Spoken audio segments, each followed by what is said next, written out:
السلام علیکم ناظرین، dark zone true crime series میں آپ سب کو خوش آمدید۔ آئیے آج کا ایپیسوڈ شروع کرتے ہیں۔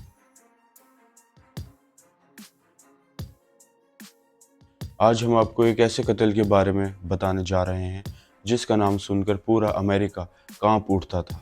آج ہم آپ کو یہ کہانی ایک ایسے شخص کے بارے میں ہے جو اپنا قتل خود کنفیس کرتا تھا، اپنی پہچان چھپاتا تھا اور پولیس کو پاگل بناتا تھا۔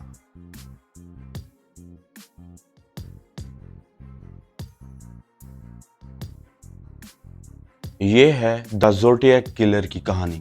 ناظرین، یہ کہانی ہے 1968 کی، کیلیفورنیا، یو ایس اے۔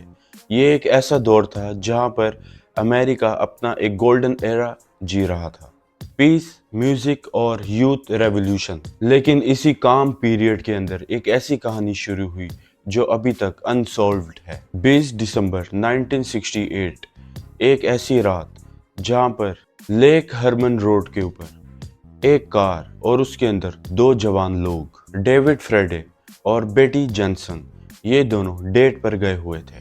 اور جیسے ہی رات آگے جا رہی تھی، ان دونوں کی رات کے وقت لاشیں ملی، جیسے کسی نے بہت ہی کلوز رینج پر لا کے ان کو گولیاں ماری ہوں۔ پولیس نے اس کو ایک رینڈم کلنگ سمجھا، لیکن پولیس کو کیا پتا تھا یہ تو بس ایک شروعات تھی۔ ایگزیکٹ 6 مہینے بعد ایک اور کپل پر سیم اسی طرح اٹیک ہوا، اور اس کپل کا نام تھا مائک اور ڈارلن۔ یہ اپنی گاڑی میں بیٹھ رہے تھے اور ایک شخص نے آ کے ان کے اوپر گولیاں چلا دی۔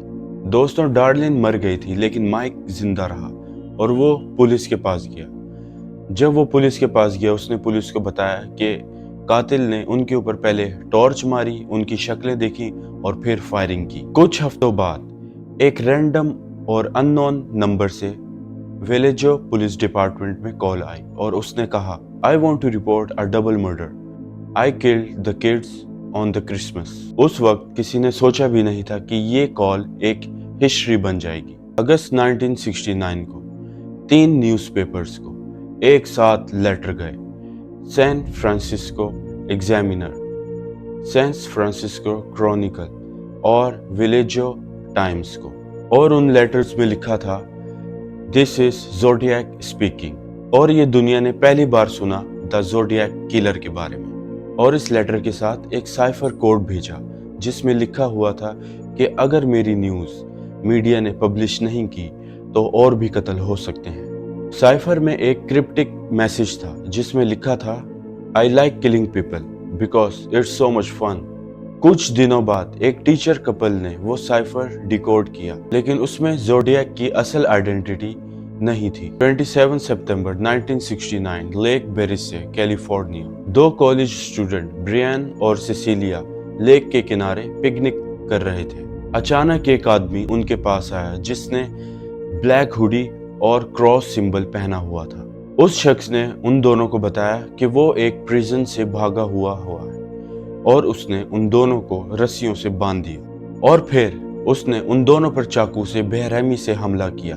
سیسیلیا تو مر گئی تھی لیکن برائن زندہ رہا، اور جب پولیس اس جگہ پر پہنچی تو انہیں ان کی گاڑی پر کچھ لکھا ہوا ملا، ویلیجو 12-20-68، 7469 اور سپتمبر 27 1968 بائی نائف، اور نیچے بنا تھا زوڈیاک کا سمبل، سرکل کے اندر ایک پلس سائن۔ 11 نومبر 1969 ایک ٹیکسی ڈرائیور پال اسٹنگ کو ایک پیسنجر نے رائڈ کے لیے روکا، اور جیسے ہی وہ پیسنجر ڈیسٹینیشن کے قریب پہنچا، اس نے اس ڈرائیور کے اوپر گولیاں چلا دی اور اس کا والیٹ اور اس کی شرٹ کا پیس پھاڑ کر لے گیا۔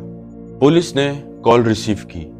کنفیوژن کے اندر ایک غلط سسپیکٹ ان کے سامنے آیا اور اصل قاتل جو ہے وہ ان سے مس ہو گیا۔ تھوڑے وقت بعد زوڈیاک نے ایک اور ان کو لیٹر بھیجا۔ اس دفعہ اس نے پولیس کو اور میڈیا کو چیلنج کیا، اور اس میں لکھا ہوا تھا کہ اس ٹیکسی ڈرائیور کو مارنے والا وہی ہے، اور ثبوت کے طور پر اس نے اس کے شرٹ کا خون سے بھرا ہوا پیس بھی اس لیٹر کے اندر بھیجا تھا۔ جیسے ہی پولیس اور میڈیا میں یہ خبر آئی تو امریکہ کے لوگ حیران اور پریشان ہو گئے اور باہر نکلنے سے ڈرنے لگے۔ کسی کو نہیں پتا تھا کہ اس کا اگلا ٹارگٹ کون ہوگا۔ زوڈیاک کلر نے 1969 سے لے کر 1974